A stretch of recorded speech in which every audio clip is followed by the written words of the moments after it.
Hello साथियों, कैसे हैं। तो यहाँ की में फिर से आप लोगों का एक बार हार्दिक स्वागत है। और फर्स्ट ग्रेड की जो हमारी वीडियो लेक्चर सीरीज है, इसके अंदर हम लोग पिछले जो वीडियो थे उसमें थर्मोडायनेमिक्स और स्टैटिकल वाला पोर्शन कंप्लीट कर चुके थे। ठीक है, आज जो हमारा नया पोर्शन स्टार्ट होगा वो होगा सॉलिड स्टेट फिजिक्स, यानी कि ठोस अवस्था भौतिकी, है ना।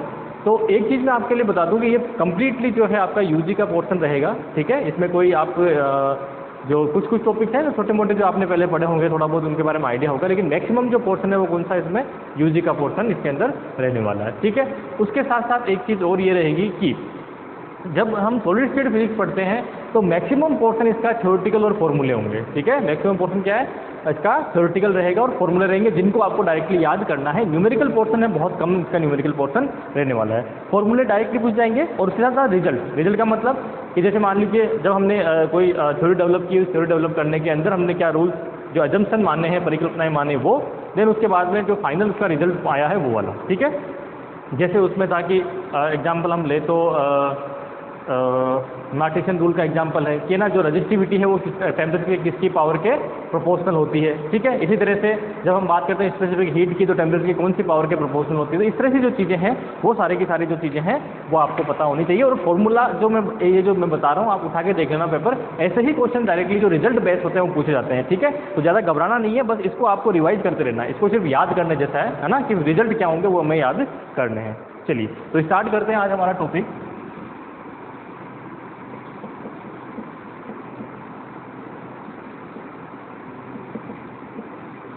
Solid state physics.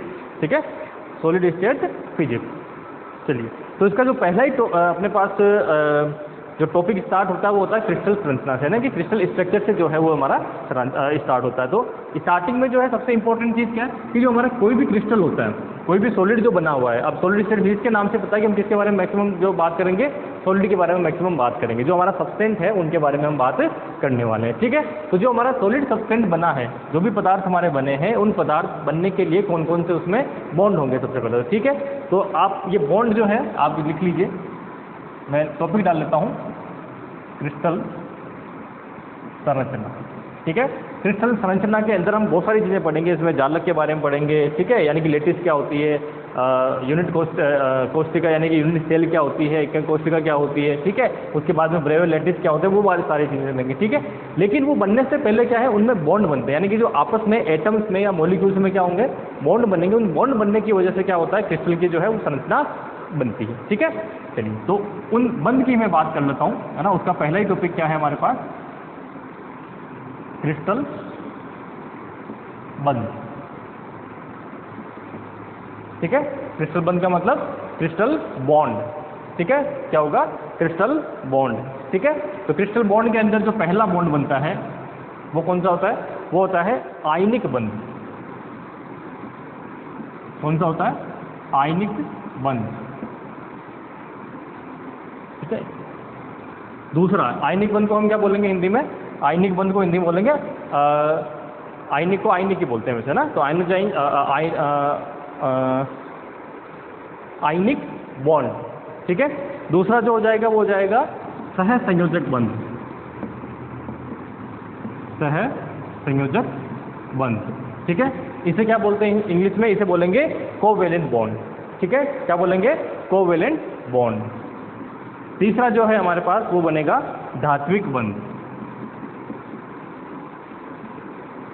धात्विक बंध, धात्विक बंध को क्या बोलेंगे, मेटेलिक बॉन्ड।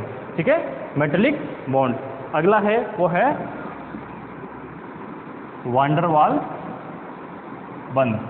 ठीक है, वांडरवाल बंध को वांडरवाल बॉन्ड बोल देंगे। ठीक है, पांचवा जो रहेगा वो कौन सा रहेगा, हाइड्रोजन बॉन्ड। Hydrogen bond. ठीक है, इसको भी हाइड्रोजन बॉन्ड बोल देंगे। ठीक है, तो कुल मिला के जो भी क्रिस्टल आप देखते हैं उनमें सिर्फ और सिर्फ ये 5 प्रकार के बॉन्ड हैं वो ही उसमें होते हैं। 5 टाइप के बॉन्ड होंगे, पहला आयनिक बॉन्ड, दूसरा कोवेलेंट बॉन्ड, तीसरा मैग्नेटिक बॉन्ड, चौथा वांडरवाल बॉन्ड और फाइनल जो हो गया वो कौन सा हो गया, हाइड्रोजन बॉन्ड। ठीक है, चलिए तो ये कुल मिला के आपके पास बॉन्ड है। अब होते कैसे हैं, आयनिक बॉन्ड का मतलब क्या है, आयनिक बॉन्ड का मतलब है इलेक्ट्रॉन जो है वो क्या करेंगे, एक दूसरे को आदान प्रदान करेंगे, इलेक्ट्रॉन का क्या होगा, ट्रांजिशन होगा एक एटम से दूसरे एटम में, जिससे क्या होगा, एक एटम जो है वो क्या बन जाएगा, एक एटम प्लस में बन जाएगा, दूसरा एटम क्या बन जाएगा, माइनस बन जाएगा। तो इस तरह का जो बॉन्ड होता है वो कौन सा होगा, आयनिक बॉन्ड, जैसे कि NaCl में होता है। ठीक है, सहसंयोजक बॉन्ड में क्या है, इसमें इलेक्ट्रॉन जो है वो दोनों लोग साझा करते हैं। ठीक है, कि मान लीजिए ये ए है कोई एटम और ये बी एटम है, तो इसमें जो इलेक्ट्रॉन्स होते हैं, जैसे मान लीजिए इसका ये इलेक्ट्रॉन एक दूसरे से साझा करते हैं। ठीक है, तो वो कौन सा होगा हमारे पास, वो होगा सहसंयोजक बॉन्ड।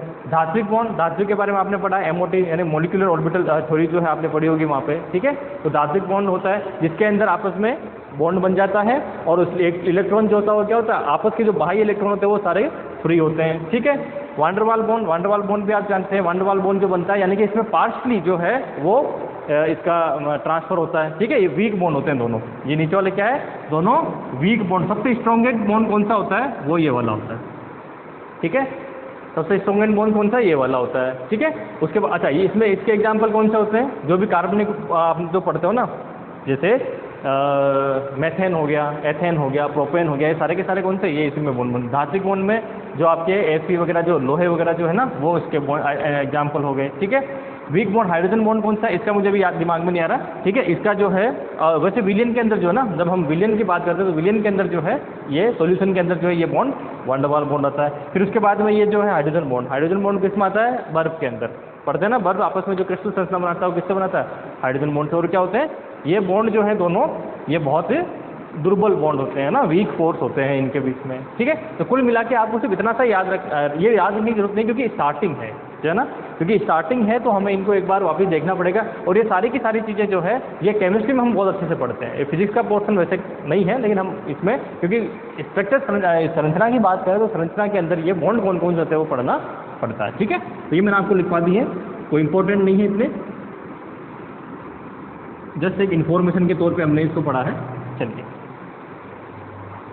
अब आते हैं कि क्रिस्टल, जैसे अभी सब थ्योरेटिकल चलेगा ना, क्रिस्टलीय संरचना और क्रिस्टलीय दो तरीके हो सकती है, क्रिस्टलाइन और एमोर्फस, है ना, जिसको क्रिस्टलाइन स्ट्रक्चर और एमोर्फस बोलते हैं। तो जो क्रिस्टलाइन है उसके अंदर क्या है, उसके अंदर जो है जो एटम या फिर जो भी मॉलिक्यूल्स हैं उनके क्या होता है, फिक्स एक पैटर्न होता है, उस पैटर्न को वो क्या करते हैं, रिपीट करते हैं। ठीक है, उस पैटर्न को क्या करते हैं, रिपीट करते हैं। अगर कोई पैटर्न फिक्स रिपीट हो रहा है तो इसका मतलब वो संरचना कौन सी होगी, वो होगी क्रिस्टलीय संरचना, यानी क्रिस्टलीय स्ट्रक्चर, क्रिस्टलाइन स्ट्रक्चर होगा। ठीक है, और अगर मान लीजिए एमोर्फस का मतलब क्या है कि एक रैंडम उसका डिस्ट्रीब्यूशन है, जो आपके मॉलिक्यूल्स हैं उनका क्या है, उनका रैंडम अगर डिस्ट्रीब्यूशन है तो इसका मतलब क्या है, रैंडम डिस्ट्रीब्यूशन होने का मतलब हुआ कि वो जो है वो एमोर्फस होगा, है ना। तो क्रिस्टल जो है हम क्या पढ़ रहे हैं, क्योंकि एमोर्फस को पढ़ने से कोई मतलब है नहीं उसके संरचना को, क्योंकि उसकी कोई फिक्स संरचना होती नहीं है। जैसे आपने पाउडर फॉर्म में किसी चीज़ को बना दिया तो उसकी कोई संरचना नहीं है। ठीक है, लेकिन जिससे भी कोई क्रिस्टल की बात हम करें, जैसे मान लीजिए अगर बर्फ है तो बर्फ का क्या है, फिक्स क्रिस्टल है।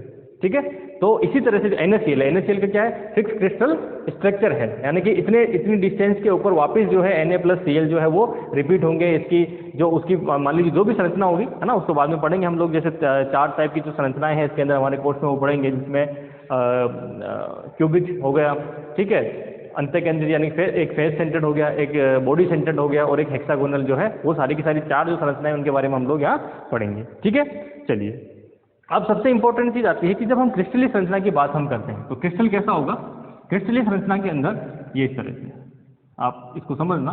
कई लोग जो है जालक यानी कि लेटिस में और इसमें थोड़ा सा कंफ्यूज हो जाते हैं। जालक को समझ लेना कि जालक क्या होता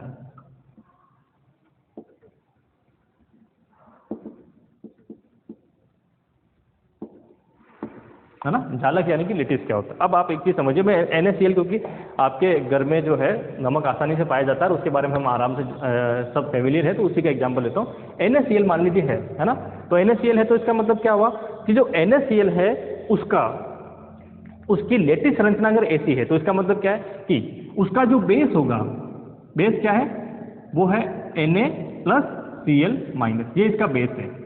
ये क्या है, इसका बेस है, यानी कि बेस को हिंदी में बेस को हिंदी में क्या कह देंगे, आधार। जो इसका आधार है वो क्या है, ये इसका आधार है।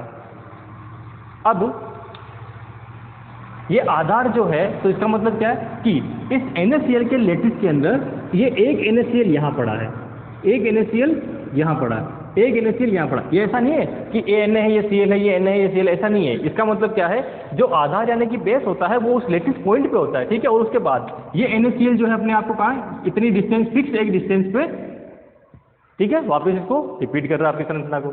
इसी तरह से यहाँ से जो NaCl है वो क्या कर रहा है, इतनी डिस्टेंस ऊपर मान लीजिए ये B में रिपीट कर रहा है। अगर 3D में है तो क्या होगा, एक यहाँ पे हमारे पास C में भी, अगर इसमें मैं 2D में बना रहा हूँ, लेकिन 3D में होगा तो क्या होगा, 3D में होगा तो फिर वापस एक जो है NaCl वापस उसी डिस्टेंस पे, किसी एक डिस्टेंस पे y डायरेक्शन के अंदर क्या होगा, वो उसको वापस रिपीट करेगा। जैसे मान लीजिए इस तरह से हैं तो NaCl और NaCl, ठीक है, ये यहाँ पड़ेगा, ठीक है। तो ये जो डिस्टेंस है ये मान लीजिए A हो गई, ये डिस्टेंस कितनी हो गई B हो गई, और ये डिस्टेंस कितनी हो गई C हो गई। तो क्या हो गया, ये ABC तो डिस्टेंस हो गई। उसके बाद ये जो इनके डायरेक्शन के अंदर जो हमारे पास यूनिट जो हमारे पास वेक्टर होंगे वो क्या है, मान लीजिए N1 N2 और N3 है, ठीक है। इधर यूनिट वेक्टर N1 है, इधर N2 है, इधर N3 है। तो इसका मतलब क्या हुआ, इसका मतलब हुआ कि आप इस लेटिस पॉइंट के किसी भी, इस लेटिस के अंदर किसी भी पॉइंट पे जा सकते हैं, ठीक है। इस लेटिस के अंदर, इस जाले के अंदर किसी भी पॉइंट पे जा सकते हैं। तो वहां जो ट्रांसलेशन वेक्टर होगा, जो ट्रांसलेशन वेक्टर होगा जिसे मैं T से डिनोट करता हूं, वो क्या होगा, N1A plus N2B plus N3C, ठीक है। मान लीजिए इधर जाना है अपने को, यहाँ पहुंचना है, एक ही डायरेक्शन में हम जा रहे हैं, N1 डायरेक्शन में जा रहे हैं, तो इसका मतलब ये दोनों कितने हो जाएंगे, 0 0, ठीक है। और ये यहाँ पे सिर्फ ये बच जाएगा, तो 1 डायमेंशन हो गया।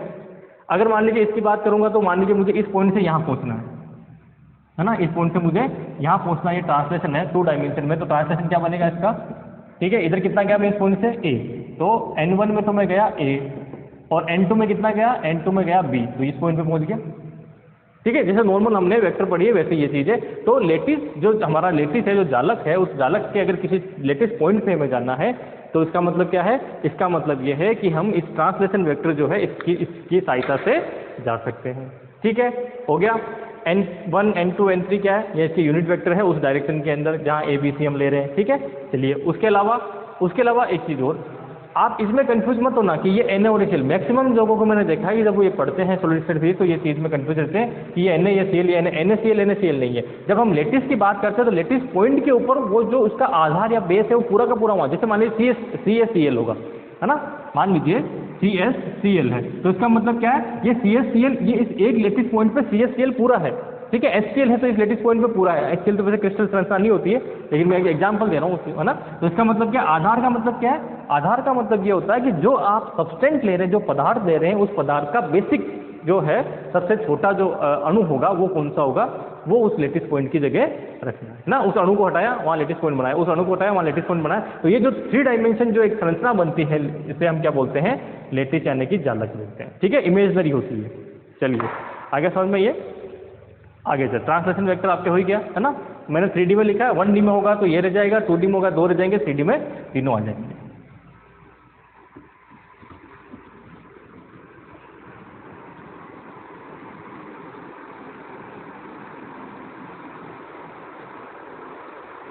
अब आते हैं कि नॉर्मली कितने प्रकार के जो हैं जालक पाए जाते। जालक भी जो है वो बहुत टाइप के हो सकते हैं। लेटिस के टाइप कौन से हो सकते हैं, बहुत सारे टाइप हो सकते हैं, लेकिन उस लेटिस के टाइप में से हमारे पास, हमारे जो कोर्स में कौन सी है, ब्रेवियोलेटिक्स है ना, तो उसकी मैं बात कर लेता हूँ। तो नेक्स्ट हम इसमें जो पढ़ेंगे जालकों के प्रकार यानी कि टाइप्स ऑफ लेटिस, इसमें सबसे इंपॉर्टेंट रहेगा वो रहेगा ब्रेवियस लेटिस, है ना। तो जालकों के प्रकार, जिसमें ब्रेवे लेटिस लिखा ना, ब्रेवे जालक, ठीक है। इंग्लिश में लिखेंगे तो टाइप्स ऑफ लेटिस, और ये हो जाएगा ब्रेवे लेटिस, ठीक है। स्पेशल टाइप ऑफ लेटिस है, और ये कितने प्रकार की होती है, 7 प्रकार की लेटिस होती है। तो इसका मतलब क्या है, इसका मतलब ये है कि वो जो हमारा लेटिस पॉइंट है ना, जो लेटिस हमने स्ट्रक्चर बनाया था, उस लेटिस स्ट्रक्चर के अंदर उस जालक जो है, उस जालक के अंदर किस किस तरह से जो आपका एक आधार यानी कि जो बेस है वो अरेंजमेंट है, उस बेस के अरेंजमेंट के अकॉर्डिंग है, जो है वो क्या होता है, लेटिस के प्रकार होते हैं। तो ये पहला अगर हम लिखें तो ये टाइप हो जाएगा जिसे बोलेंगे घनीय, ठीक है, क्यूबिक, क्या बोलेंगे, क्यूबिक, ठीक है।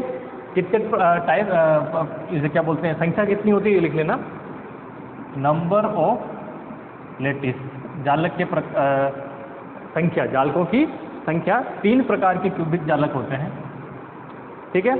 इसके आगे इसमें जो एकक कोशिका होती है यानी यूनिट सेल है, उसमें क्या इसमें रिलेशन होता है, यूनिट सेल की जो वो क्या बोलते हैं एक्सिस होती है, उनमें क्या रिलेशन होता है, ठीक है। तो एक्सिस ऑफ यूनिट सेल, उसमें क्या होगा, A = B = C, यानी कि जो भी हमारी क्यूबिक होगा ना, घनीय अगर कोई संरचना है जालक की तो उसके अंदर क्या होगा, A B C जो है वो तीनों क्या होंगे, इक्वल रहेंगे। अब आप देखते हैं घन के अंदर क्या होता है, क्यूब के अंदर तीनों भुजाएं क्या होती है, बराबर होती हैं, ठीक है। और एंगल, ठीक है, एंगल की अगर बात करें, एंगल का मतलब जो एक्सिस से एंगल जो लेंगे उसके बाद एक्सिस के आपस में एंगल जो होंगे वो क्या होंगे, अल्फा = बीटा = गामा = 90, क्योंकि जब क्यूबिक तभी बनेगा जब इसके एंगल जो होंगे वो क्या होंगे, 90 डिग्री पे होंगे, ठीक है। एग्जाम्पल में अगर लें तो क्या हो जाएगा, एग्जाम्पल में NaCl और CaCl, NaCl और CaCl जो है वो इसके एग्जाम्पल हो जाएंगे, ठीक है। अगला जो है वो है द्विसमलंबाक, उसे क्या बोलते हैं हिंदी में,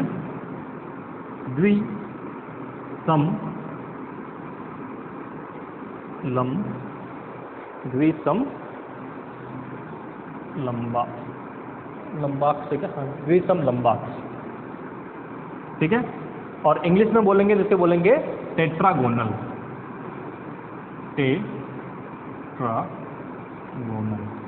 ठीक है। इंग्लिश में क्या बोलेंगे इसको, टेट्रागोनल, ठीक है, इंग्लिश में बोलेंगे टेट्रागोनल। इसमें क्या होगा, इसके अंदर जो है, अच्छा इसकी संख्या कितनी होगी, तो ये हुई 4 प्रकार के, सॉरी 2 प्रकार के, 4 अगला है 2 प्रकार के। और इसमें क्या होगा, A B तो इक्वल होंगे, लेकिन C, तो इसका मतलब क्या हुआ कि अगर मान लीजिए आपके पास क्यूब था, उस क्यूब की आपने उसको खींच के लंबा कर दिया, तो जो तीसरी भुजा ऊंचाई वाली वो क्या हो गई, बढ़ गई, तो वो उसकी चेंज हो गई। और एंगल जो है वो क्या रहेंगे, तीनों सेम रहेंगे, अल्फा बीटा और गामा तीनों सेम और कितने 90 डिग्री पे रहेंगे। और इसका एग्जाम्पल क्या होगा, एग्जाम्पल होगा SnO2, ठीक है। मेनली आपको ध्यान क्या रखना, ये नाम और ये एंगल और ये जो है एक्सिस, इनमें क्या रिलेशन है, क्योंकि हो सकता है आपके एग्जाम में जो है क्वेश्चन, अच्छा इसका आता भी है, कई सारे एग्जाम में देखा है वो दे दिया कि घनीय के लिए क्या, घनीय का तो वैसे भी नहीं पूछेंगे क्योंकि सारे इक्वल होते हैं, ठीक है। तो ये जो बाकी नीचे वाले 6 बचते हैं इनमें से पूछने के चांसेस रहते हैं, और उसमें भी मैक्सिमम जो है हेक्सागोनल वाला जो है उसके पूछने के चांसेस ज़्यादा रहते हैं, ठीक है। अगला होता है विषम लंबाक,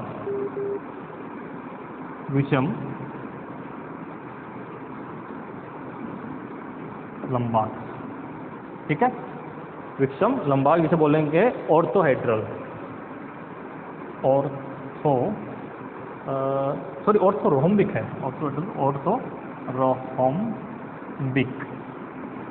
ये होते हैं 4 टाइप के, ठीक है। इसमें क्या होगा, इसमें ये तीनों ही भुजाएं आपस में बराबर नहीं होती, एंगल आपके तीनों क्या होते हैं, बराबर होते हैं, ठीक है। तो A ≠ B ≠ C, और एंगल तीनों क्या होंगे, आपस में इक्वल होंगे 90 डिग्री के।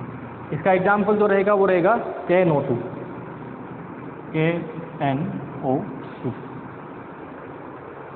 ठीक है। अगला जो है उसे बोलेंगे त्रिसमनता, चौथा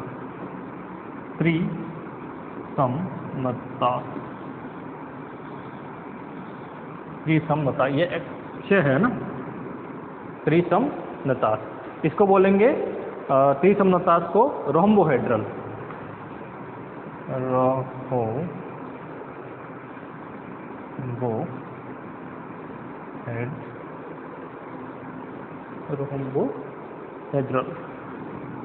रोम्बोहेड्रल, ठीक है। अब ये कितने प्रकार के होंगे, तो ये होते हैं हमारे पास 1 प्रकार का, यानी कि सिंपल 1, ठीक है। अब इसके अंदर क्या चेंजेस रहेगा, A B C जो है वो तीनों तो फिर से क्या रहेंगे, इक्वल, एंगल जो है वो चेंज रहेंगे, A B C तीनों क्या रहेंगे, इक्वल फिर से, अब जो चेंजेस आएगा कहाँ आएगा, ये चेंजेस हम कर चुके हैं एंगल में। तो एंगल में क्या होगा, अल्फा बीटा और गामा तीनों बराबर तो होंगे, लेकिन वो एंगल जो है वो कितना होगा, 90 डिग्री होगा। ठीक है, तो कुछ एंगल पे रहेंगे, एकदम सीधी लाइन है या 90 डिग्री एंगल पे नहीं रहेगी। तो इसका मतलब जस्ट इसका अपोजिट कौन सा हो गया, एंगल में बराबर तो है लेकिन वो 90 के इक्वल नहीं है, उसमें 90 के इक्वल। तो एक तरह से वो क्यूबिक का है, लेकिन क्यूबिक को हमने क्या तिरछा कर दिया। ठीक है, तो वो क्या बन गया हमारे पास, ये बन गया त्रिसमनतास। अगला जो है पांचवा वो है षटकोणीय। षटकोणीय, ठीक है, षटकोणीय मतलब हेक्सागोनल।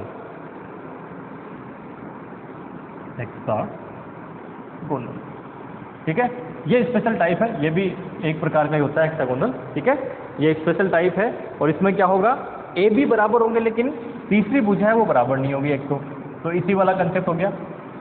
इसके साथ एंगल में दो एंगल तो 90 के होंगे और एक एंगल कितना होगा, 120 का। दो एंगल तो 90 के, तो अल्फा और बीटा ये दोनों कितने रहेंगे, 90 डिग्री के, और जो गामा एंगल होगा तीसरा वो कितना रहेगा, 120 डिग्री का एंगल रहेगा। ठीक है, इसलिए ये थोड़ा सा स्पेशल हो जाता है। Zn और Mg इसी के एग्जाम, अच्छा ऊपर वाले के एग्जाम्पल नहीं लिखे, उसके तो आर्सेनिक और मैग्नीशियम ये इसके एग्जाम्पल है, और इसके एग्जाम्पल है Zn यानी कि जिंक और मैग्नीशियम, है ना, सॉरी जिंक का एग्जाम्पल, मैग्नीशियम तो ऊपर का एग्जाम्पल है। ठीक है, अब आ जाते हैं एक नतास। अगला जो होगा छठा वो कौन सा होगा, एक नतास। ठीक है, कितना होगा, एक नतास। एक नतास जो है ये कितने प्रकार, इसको हाँ तो इसका नाम क्या होगा, पहले तो नाम होगा इसका शायद मोनोक्लिनिक, इसका नाम है मोनोक्लिनिक। दो प्रकार के होते हैं मोनोक्लिनिक, कितने प्रकार के होते हैं, दो प्रकार के। इसमें क्या होगा, ए बी सी तीनों आपस में बराबर नहीं होंगी। ठीक है, ए बी सी तीनों आपस में बराबर नहीं होगी, और उसके साथ साथ दो एंगल तो 90 के होंगे, यानी कि ऊपर वाले चलेगा, अल्फा और बीटा दोनों कितने होंगे, 90 डिग्री होंगे, लेकिन गामा जो है वो नॉट इक्वल टू 90, यानी कोई दूसरा एंगल हो सकता है, 120 के अलावा कोई दूसरा एंगल। अच्छा ये मैंने गलत लिख दिया, इक्वल टू, ये इक्वल है ना, ये क्या है, इक्वल टू। इसका जो होगा FeSO4 एग्जाम्पल है, इसका एग्जाम्पल क्या है, FeSO4। ठीक है, FeSO4 इसका एग्जाम्पल हो जाएगा। अगला 7 नंबर पे जो है वो है हमारे पास त्रिनतास, हिंदी में लिखेंगे तो त्रिनतास। ठीक है, और इंग्लिश में बोलेंगे सर ट्राइक्लिनिक।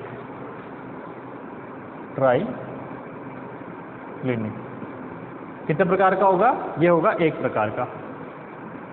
तो इसमें भी क्या है, ए बी और सी, तो तीनों हैं वो आपस में क्या होंगी, नॉट इक्वल टू, तीनों आपस में इक्वल नहीं होंगी, और एंगल के अंदर तीनों ही जो एंगल है वो आपस में बराबर नहीं होंगे। ठीक है, अभी तक ऐसा कोई एग्जाम्पल नहीं है, लेकिन इसमें क्या होगा, तीनों ही एंगल जो है वो आपस में बराबर नहीं है,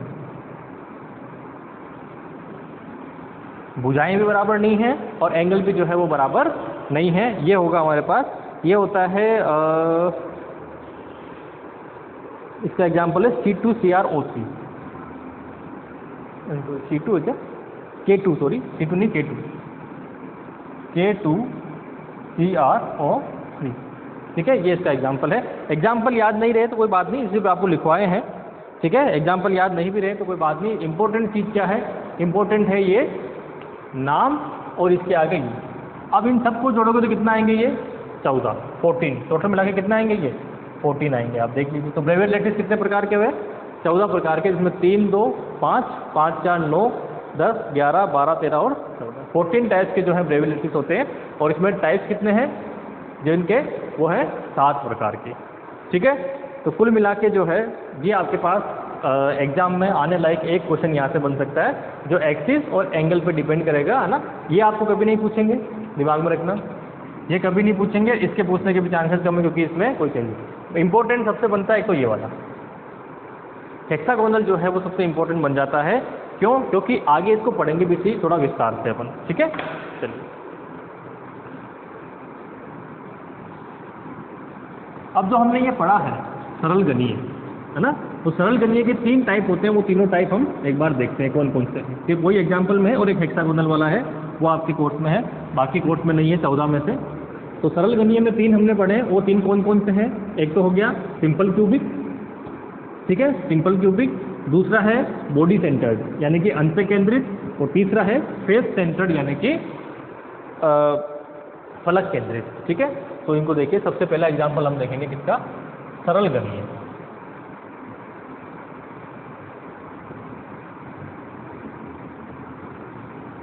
सिंपल क्यूबिक। सिंपल क्यूबिक अगर लेटिस है तो वो कैसी होगी उसके बारे में आप देखिए, है ना। तो सिंपल क्यूबिक का मतलब एक आप क्यूब बनाएंगे इस तरह से,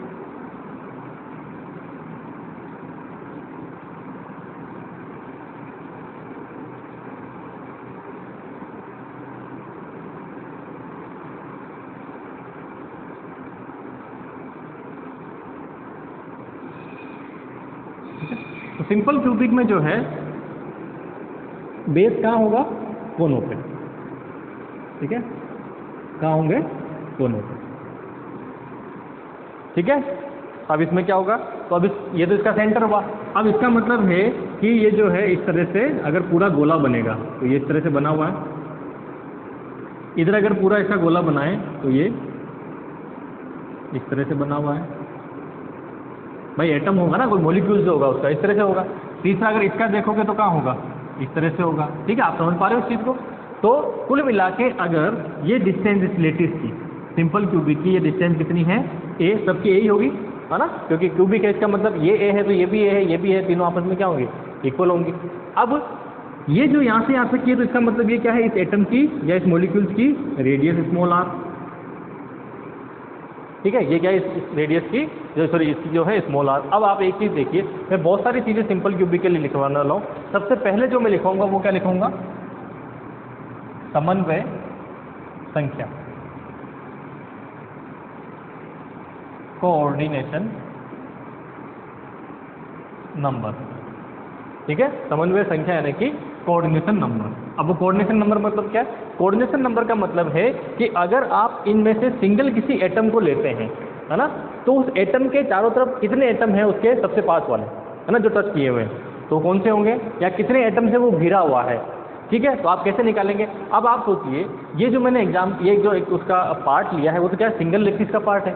अब ऐसे करते करते इसके इधर भी ऐसी लेटिस होंगी, इसके इधर भी होंगी, इधर भी होंगी, नीचे भी होंगी, आगे की तरफ भी होंगी, पीछे की तरफ भी होंगी। भाई क्रिस्टल तो पूरा ऐसा बनेगा।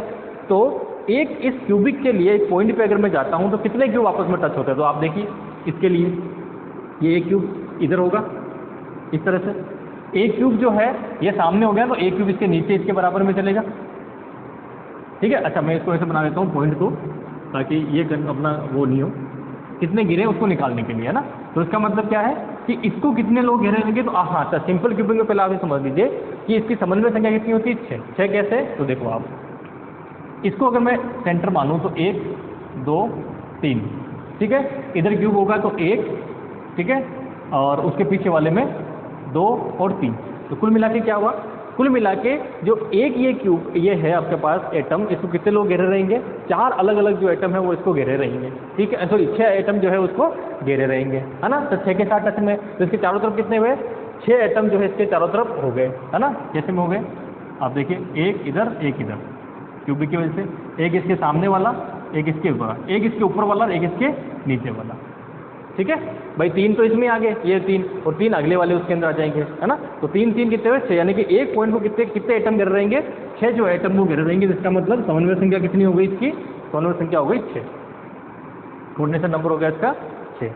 अब एक कोशिका का आयतन, अब रिलेशन देखिए इसमें, ये रिलेशन क्या बता रहा है यहाँ से, ये रिलेशन ये बता रहा है कि मेरा 2r है वो a के इक्वल है।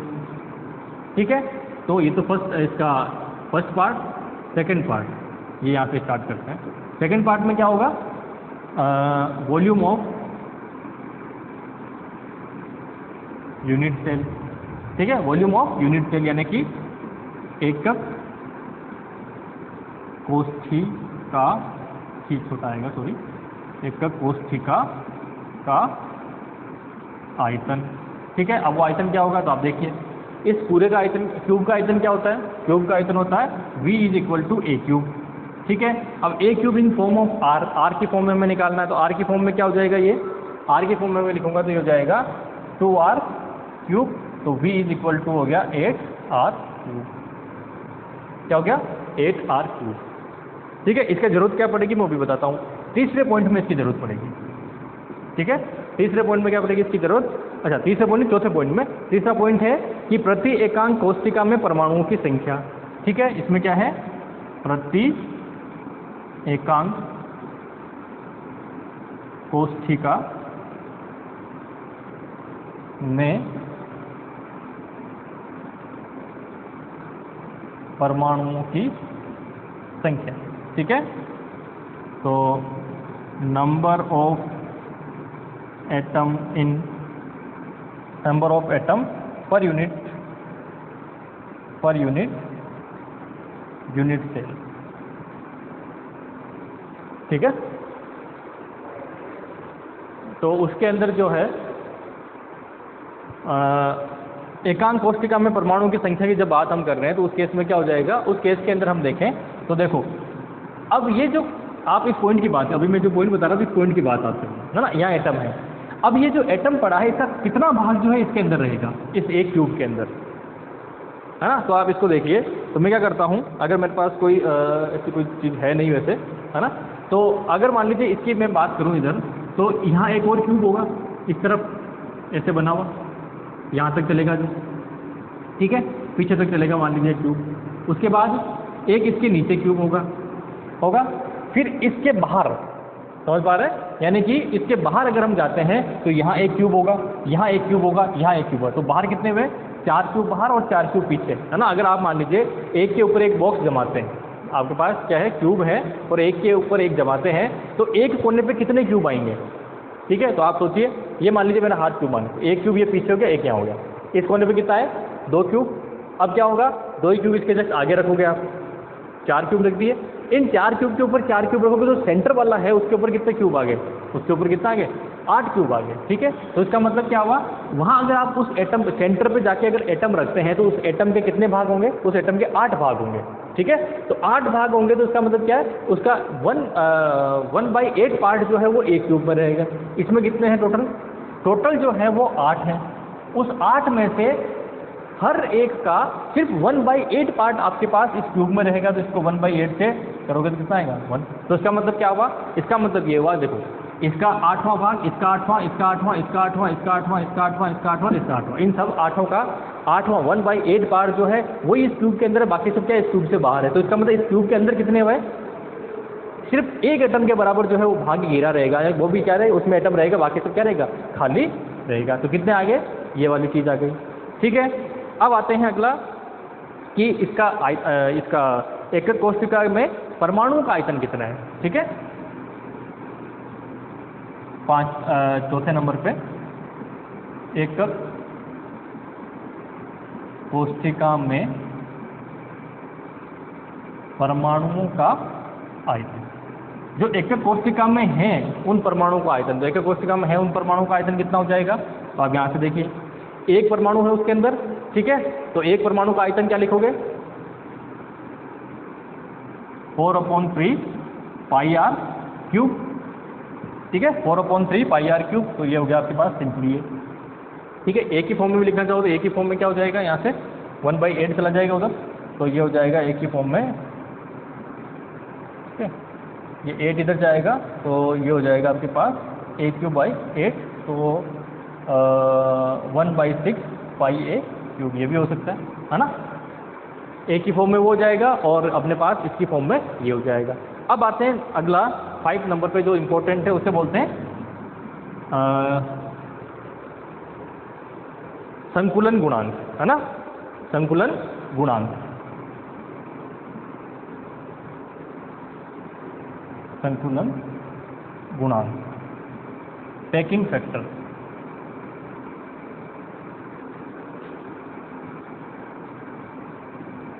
पैकिंग फैक्टर का मतलब है कि कितना ज़्यादा अच्छे से वो आपस में जुड़े हुए हैं। ठीक है, या फिर कह सकते हैं कि जो एक कोशिका है उसमें परमाणु का कितना पार्ट आ रहा है ना? खाली स्थान कितना है और भरा हुआ स्थान कितना, उसका जो रेशियो होगा उसकी बात हम करेंगे। ठीक है, तो इसका मतलब क्या है?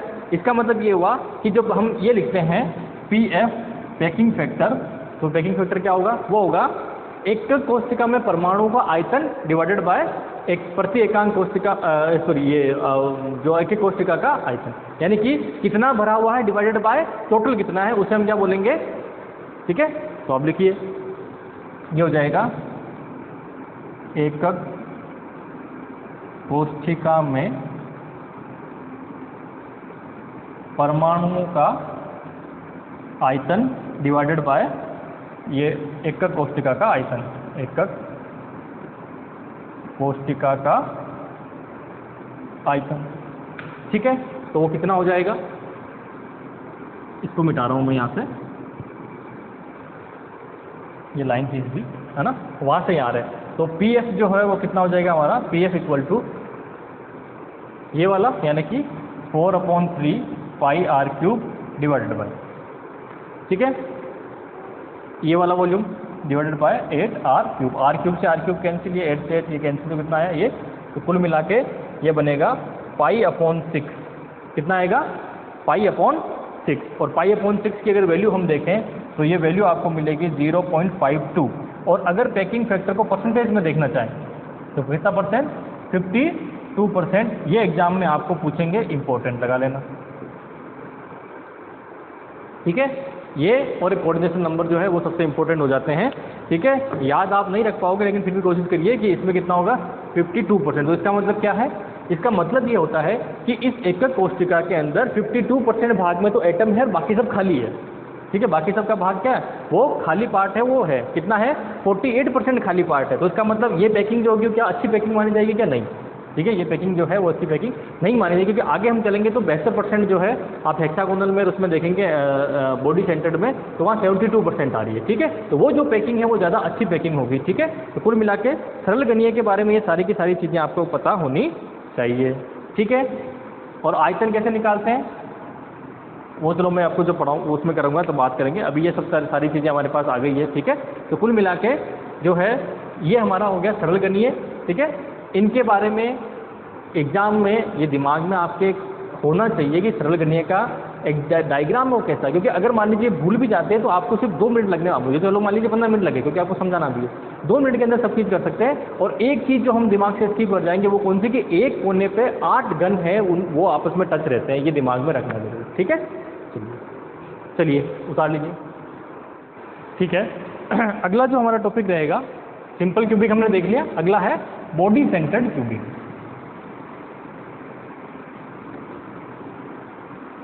बॉडी सेंटर्ड क्यूबिक, हिंदी में कहेंगे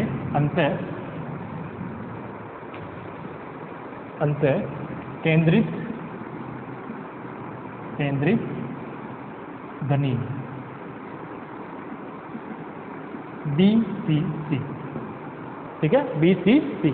इसमें क्या होगा, तो यही अपना, क्योंकि घनीय है तो घन तो बनाना ही है, क्यूब, तो इस क्यूबिक के अंदर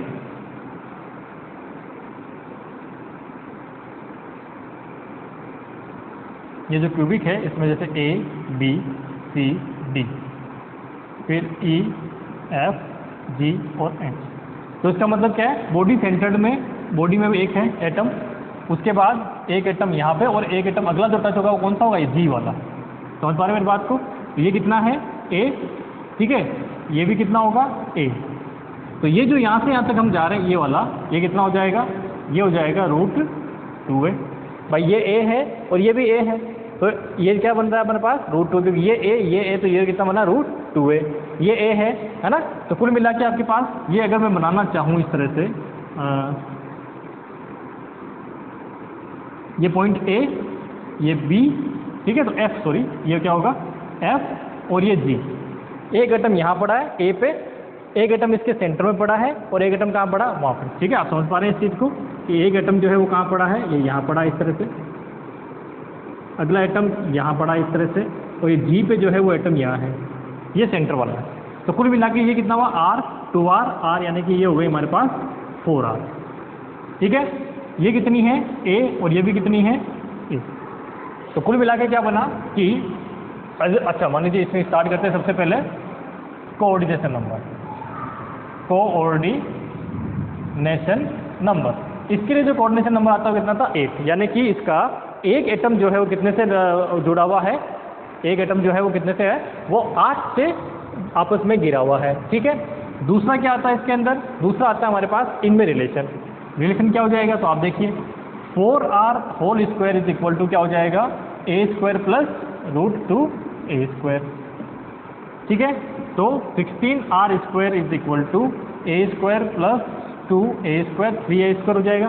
तो r इक्वल टू कितना हो जाएगा, अच्छा a इक्वल टू निकाल लेते हैं पहले। तो a इक्वल टू कितना हो जाएगा, ये हो जाएगा √3। भाई इसको कैसे लिख सकता हूँ, इसको लिख सकते हैं 3a², दोनों तरफ रूट लेंगे तो √3, ये 16 इसका निकालेंगे तो ये हो जाएगा 4/√3r।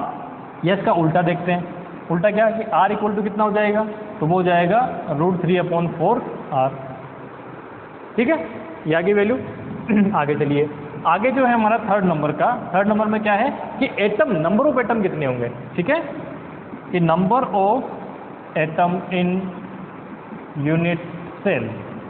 ठीक है, यूनिट सेल में कितने एटम होंगे, तो आप देखिए एक एटम तो सेंटर में है तो वो सिर्फ इसी का पार्ट होगा, बाकी 8 किधर है, कोनों पे। तो कोनों वाला का मैंने आपको पहले बता दिया था कि 8 × 1/, क्योंकि इसका परसेंटेज कितना पार्ट होता है, 1/8 पार्ट इधर होता है। ठीक है, प्लस 1 एटम कहाँ है, जो इसके सेंटर में है। सेंटर वाले पे किसी दूसरे का कोई हक अधिकार नहीं होगा। ठीक है, तो कुल मिला के 1 + 1 = 2 एटम। इस यूनिट सेल में कितने एटम होंगे, 2 एटम होंगे इस यूनिट सेल के अंदर। ठीक है, आगे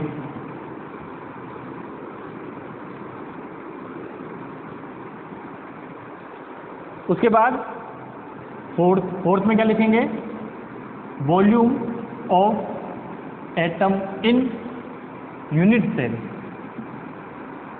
यूनिट सेल में कितना होगा है ना उसका वॉल्यूम, तो उसको V डैश कर देता हूँ, तो वो कितना हो जाएगा, वो हो जाएगा 2 times of 4/3πr³ that is 8/3। भाई एक यूनिट सेल में 2 एटम है, तो एक एटम का पार्ट कितना है, 4/3πr³, तो 2 का कितना होगा, 2 × 4/3πr³।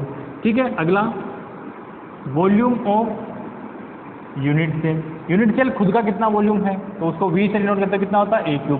अब a³ कितना है, a³ है √3/4r। ठीक है, इसका क्यूब लिखा देंगे, तो 3√3/4 × 4 8, 8 × 4 नहीं 4 × 4 16, 8 और 16 × 4 64। ठीक है, एक r³, ये अपने पास इसकी वैल्यू आ गई। अब इसके बाद नेक्स्ट के अंदर हम देखें तो वही पैकिंग फैक्टर निकालना है।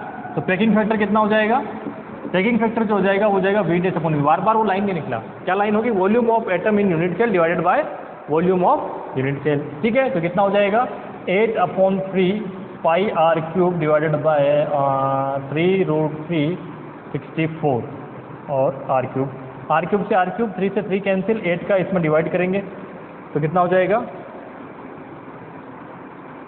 8 का इसमें डिवाइड होगा तो ये करीब करीब आपको मिलेगा। अच्छा कुछ उल्टा हो गया क्या, एक बार इसको कंफर्म कर लेता हूँ मैं ना, ये वैल्यू क्या आ रही है, ये उल्टा लिख दिया, सॉरी, ये इसलिए गड़बड़ हो गई। ये क्या 4/√3 है, आप देख लेना पीछे, ये कितना है, 4/√3 है। तो 4/√3 है तो ये कितना मिलेगा, 64। 4/√3 है तो ये हो जाएगा 64/3√3, है ना, तो 3√3 हो जाएगा। तो यहाँ पे ये थोड़ा चेंजेस कर लेना, ये हो जाएगा 8/3πr³ डिवाइडेड बाय 64 3√3r³। ठीक है, तो अब ये 3 से 3 कैंसिल और ये इससे कैंसिल आउट होगा, तो ये हो जाएगा 8 टाइम्स, ये √3 ऊपर जाएगा तो √3/8 r³ से r³ कैंसिल आउट होगा ही सही। इसकी जो वैल्यू मिलेगी वो मिलेगी 0.68। तो इसका मतलब पैकिंग फैक्टर जो आपके आएगा परसेंटेज में वो कितना आ जाएगा, 68%। ठीक है, ये आप थोड़ा देख लेना, है ना, मैं लिखने में भूल गया, ऊपर नीचे कर दिया था, तो वो आप एक बार देख लेना।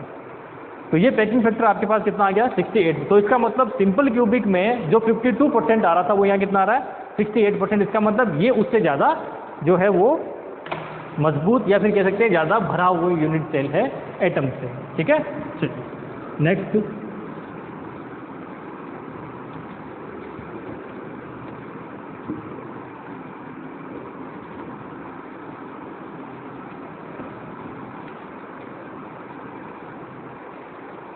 नेक्स्ट इसमें रहेगी, वो रहेगी फलक केंद्रित। थर्ड में फलक केंद्रित गनी, इंग्लिश में कह देंगे फेस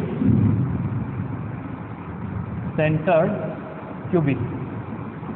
ठीक है, FCC क्या कहेंगे इसे, FCC। अब इसमें देखिए क्या रहता है, देखें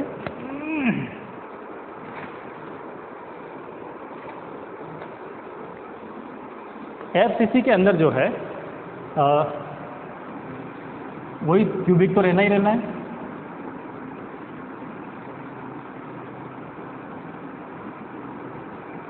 ठीक है, अब फेस सेंटर्ड में क्या है, जैसे ये A B C D नाम दे रहे हैं, फिर उसके बाद E F G और H दे रहे हैं। ठीक है, तो फेस सेंटर्ड में ये जो फेस है इसके सामने की है ना, जो इसकी फेस है ये वाली, इस फेस में सेंटर्ड है, यानी कि ये कहाँ है, यहाँ एटम है, फिर अगला एटम जो टच हो रहा है वो इस फेस में, अगला एटम जो टच हो रहा है वो इस फेस में। तो इसका मतलब क्या हुआ, इस बार अगर आप ये डायग्राम बनाते हैं ट्राइंगल का, रेक्टेंगल का, तो ये क्या बनेगा, A B और C। तो एक एटम यहाँ है, एक एटम यहाँ है और एक एटम यहाँ है। तो इस बारे में बात को है ना, तो इसका मतलब ये इस तरह से फेस में है, फिर ये वाला है और फिर ये वाला है। तो ये फिर से कितना होगा, ये 4R, ये A और ये A। जो यहाँ √2A था, क्योंकि पहले कहाँ एटम था, यहाँ था, अब G पे नहीं है, एटम कहाँ है, इस C पे है, फेस इसमें इस तरह से टच हो रहा है। ठीक है, तो कुल मिला के इसके लिए अगर देखें तो सबसे पहले कोऑर्डिनेशन नंबर यानी कि समन्वय संख्या, इसके लिए आएगी 12, यानी कि एक एटम के चारों तरफ 12 एटम है जो उसको घेरे हुए हैं, पहली चीज। सेकंड कंडीशन, सेकंड क्या निकालते हैं, रिलेशन इन दोनों में। तो रिलेशन क्या हो जाएगा, 4R² = A² + A²। ठीक है, तो 4R² = 2A², तो कुल मिला के 4R = √2A। ठीक है, डिवाइड कर दीजिए, तो R = हो जाएगा आपके पास, अच्छा A निकालना ना, R क्या, A = कितना हो जाएगा, 4/√2R, दैट इज 2√2R जो है इसका आंसर हो गया। ठीक है, थर्ड में क्या है, नंबर ऑफ एटम।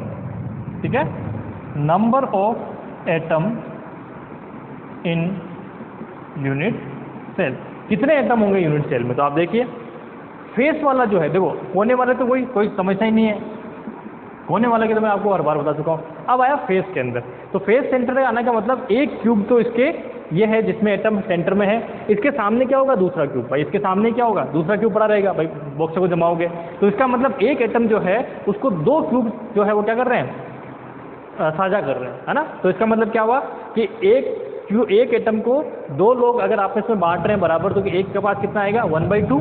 तो इसका मतलब क्या होगा, प्लस 6 × 1/2। 6 कैसे, फर्क देखिए कितनी फर्क है, एक ये सामने की, एक ये पीछे की, 2 3 4, पीछे की 5, नीचे की 6 फलक होती है। तो 6 फलकों पे 6 एटम, और उन 6 में से आधा एटम इसके पास होगा, तो क्या होगा, 6 × 1/2। तो कुल मिला के कितना बनेगा, 1 + 3 = 4 एटम। तो इसमें कितने एटम होंगे, 4 एटम जो है वो एक के क्यूब के, या एक क्यूबिक जो अपने फेस सेंटर्ड है इसके उसमें आएंगे, है ना। चलिए नेक्स्ट,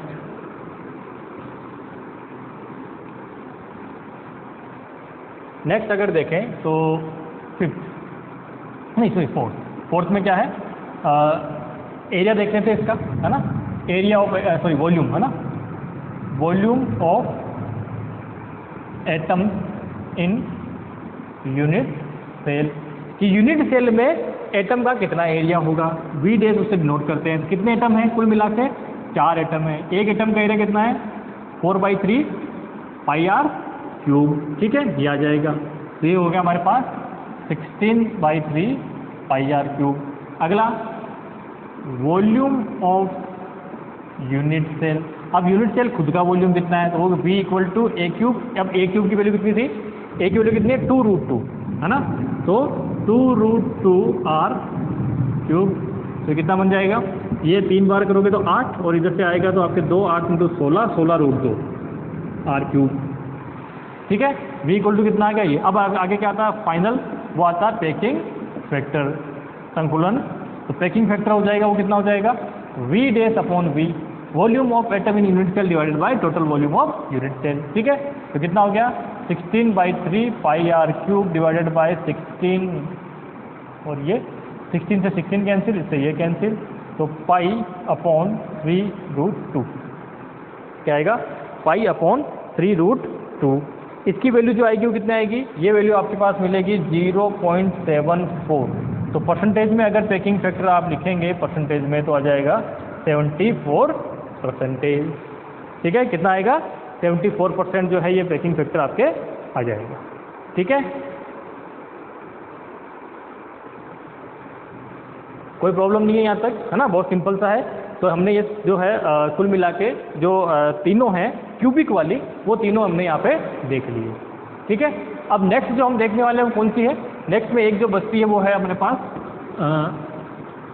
थोड़ा आपको दिखने में प्रॉब्लम हो रही होगी, है ना, दिखने में मतलब कि थोड़ा सा आपको ये डलनेस लग रही होगी। उस डलनेस का रीज़न ये है कि मौसम जो है वो थोड़ा सा ऐसे हो गया, इस वजह से डलनेस है। फाइनल जो मैं अभी आपको लिखवाने वाला हूँ वो है, उसका सीधा सीधा आपको याद रखना है ना, षटकोणीय। तो षटकोणीय संकुलित संरचना अगला है फोर्थ, षटकोणीय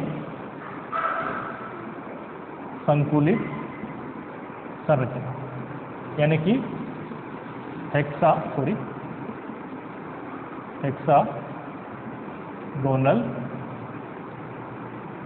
संकुलित है तो क्लोज पैकिंग। ठीक है, हेक्सागोनल क्लोज्ड पैकिंग। अब हेक्सागोनल क्लोज्ड पैकिंग जो है उसमें क्या है, तो आप इसमें देखिए कि आपको सबसे पहले तो एक हेक्सागोनल बनाना है।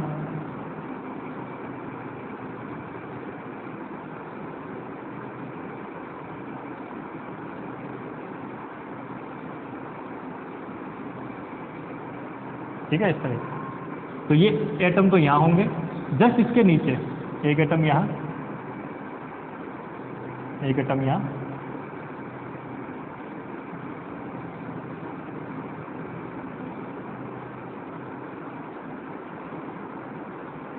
ठीक है, इस तरह से।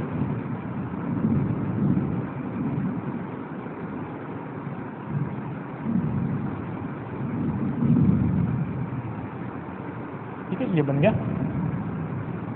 अब इसके बीच में, इसका मतलब क्या है, ये इस तरह से बने हुए हैं कि एक लेयर पहले हेक्सागोनल की बन गई, उनकी जो बीच में जगह बची उसमें क्या रहे, फिर से आपने एक लेयर और बिछा दी, फिर उसके ऊपर वाली लेयर क्या होगी, जस्ट इसके ऊपर आएगी। आप अगर बिछाते हैं इस तरह से तो आपको इस तरह से आपको लेयर मिलेगी। ठीक है, तो ये कौन सा होगा, हेक्सागोनल क्लोज पैकिंग।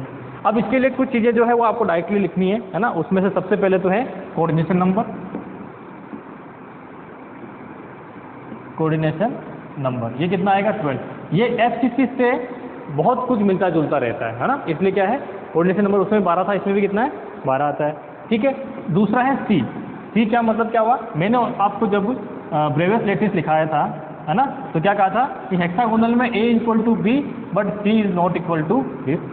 और दूसरा अल्फा और बीटा एंगल तो 90 डिग्री के हैं, लेकिन गामा एंगल कितना है 120 डिग्री का होता है। ठीक है, तो ये एंगल जो होता है ना ये 120 डिग्री का एंगल। ठीक है, आगे देखिए।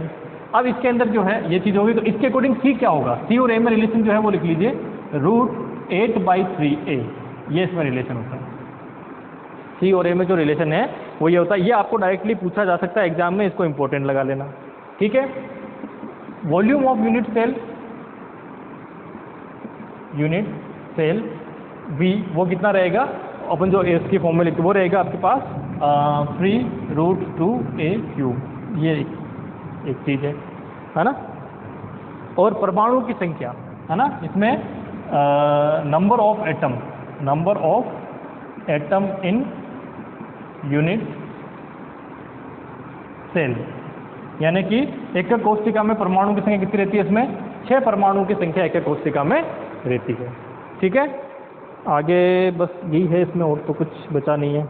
अच्छा हाँ, पैकिंग जो है, ये पैकिंग फैक्टर जो है वो कितना होता है 74%। ठीक है, तो ये और ये दोनों क्या है FCC का इक्विवेलेंट, दोनों क्या है FCC का इक्विवेलेंट है, ये आपको ध्यान रखना है। तो उससे आपको याद रह जाएगा, इसको इंपॉर्टेंट लगा लेना, ये आपको डायरेक्ट एग्जाम में पूछा जा सकता है या इस पर न्यूमेरिकल दिया जा सकता है। ठीक है, कि एक देख के दूसरी आपको पूछ ले, बड़ा सिंपल से है, न्यूमेरिकल भी आएगा तो सीधा सीधा न्यूमेरिकल आएगा। ठीक है, क्या करेंगे आपको ये लिख दिया कि अंतःकेंद्रित घनीय के लिए परमाणु त्रिज्या ज्ञात कीजिए जब उजालक नियतांक जो है वो मान लीजिए 1.2 एंगस्ट्रॉम है ना। तो इसका मतलब क्या है बॉडी सेंटर्ड क्यूबिक, कौन सा था, बॉडी सेंटर्ड क्यूबिक के लिए ए दे दिया और आर फाइंड आउट करना, तो उसके लिए वो फॉर्मूला दिमाग में रहना चाहिए, ठीक है। बॉडी सेंटर्ड के लिए क्या होगा, अब वो कैसे याद रहेगा, वो ऐसे याद रहेगा जब आपको बॉडी सेंटर्ड के बारे में आप जानेंगे। क्या होगा बॉडी सेंटर्ड, यहाँ यहाँ और यहाँ 3 एटम होते हैं, ठीक है। ये बॉडी सेंटर्ड है तो ये 4R होता है, ठीक है। बीच में क्योंकि पीछे जा रहा है तो इसका मतलब ये √2a और ये a होता है। अब ये तीनों में रिलेशन फाइंड आउट कर लो तो अपने आप आंसर निकले। यही फेस सेंटर्ड होता तो क्या होता, ये भी a रहता ये भी a रहता, बस ये दिमाग में रखना है, तो आप उससे सारी सॉल्यूशन निकाल के और फाइंड आउट कर सकते हैं, ठीक है। तो आज के लिए इतना ही काफ़ी है। नेक्स्ट वीडियो में जो है हम लोग आगे मिलर सूचकांक यानी कि मेजर इंडिसेस और ब्रेग समीकरण वगैरह वो सारी देखेंगे, है ना। तो क्रिस्टल स्ट्रक्चर वाला जो है वो मैं कल या आगे जो भी वीडियो आएगा उसके अंदर मैं कंप्लीट कर दूंगा। देन उसके बाद हम लोग जो है आगे बैंड थ्योरी वगैरह वो सब चलेंगे, तो वहाँ न्यूमेरिकल आपको मिलेंगे। सॉलिड स्टेट फिजिक्स में न्यूमेरिकल्स कम है और रिजल्ट ज़्यादा है, तो रिजल्ट पे आपको फोकस करना है, ठीक है। Thank you.